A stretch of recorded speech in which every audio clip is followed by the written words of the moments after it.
আইন শৃঙ্খলা একদম ঠিকঠাক আছে। এগুলো সিপিএম এর সময় ভুলে গেলেন? আরডিএক্স বোঝাই বউবাজারে রাইটার্সের পাশে লালবাজারের পাশে বাড়ি উড়ে গিয়ে 100 জন হতাহত ভুলে গেলেন? এখানে তো ওখানে পুলিশ আরডিএক্স উদ্ধার করতে পারে না, বাড়ি উড়ে 100 জন হতাহত হয়।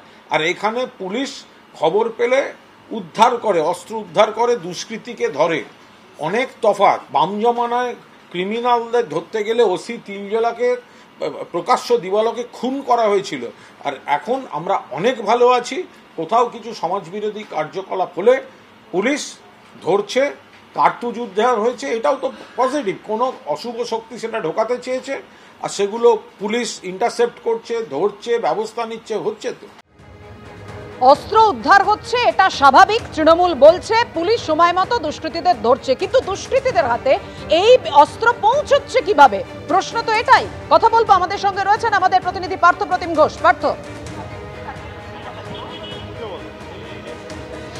দেখো একেবারে দেখো এই প্রশ্নই বড় হয়ে উঠছে যে অস্ত্রটা পৌঁছচ্ছে কিভাবে, এবং সেই অস্ত্র বিভিন্ন জায়গা থেকে যেমন রাজ্যে প্রবেশ করছে। তুমি দেখেছো এর আগে শিয়ালদা, বৈঠকখানা বাজার থেকে শুরু করে বিভিন্ন জায়গা থেকে অস্ত্র এসে পৌঁছেছিল। অর্থাৎ বাংলা যে একেবারে বেঙ্গল যেই অস্ত্র কারবারিদের জন্য একটা অন্যতম করিডোর হয়ে উঠেছে, সেটা কিন্তু দেখা যাচ্ছে। এবং এক্ষেত্রে যে অস্ত্র যখন এসে পৌঁছাচ্ছে রাজ্যের বিভিন্ন প্রান্ত থেকে, এবং তার পাশাপাশি সেটা ভিন রাজ্য থেকেও আসছে অস্ত্র, কিন্তু সেই কার্তুজ একবারে পৌঁছে যাচ্ছে খোদ কলকাতা শহর থেকে।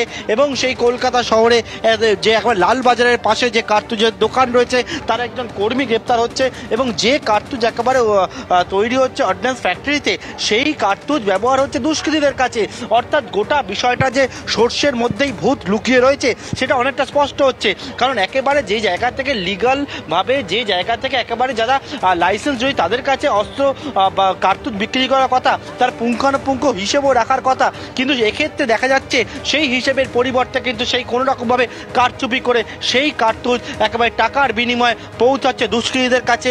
এবং রাজ্য জুড়ে বিভিন্ন জায়গায় যে অস্ত্রের ঝনঝনানি দেখতে পাচ্ছ, শুট আউটের ঘটনা দেখতে পাচ্ছ, সেক্ষেত্রে কিন্তু এই কার্তুজ ব্যবহার করা হয়েছিল লিগালভাবে তৈরি করা ফ্যাক্টরি মেড কার্তুজ, সেই কার্তুজ ব্যবহার করা হয়েছিল, তেমনটাই কিন্তু এসটিএফ এর দাবি। এবং এক্ষেত্রে একেবারে দেখতে পাচ্ছ যে প্রচুর পরিমাণে কার্তুজ দোকানে স্টকে রয়েছে, সেই স্টক মিলিয়ে দেখা হচ্ছে।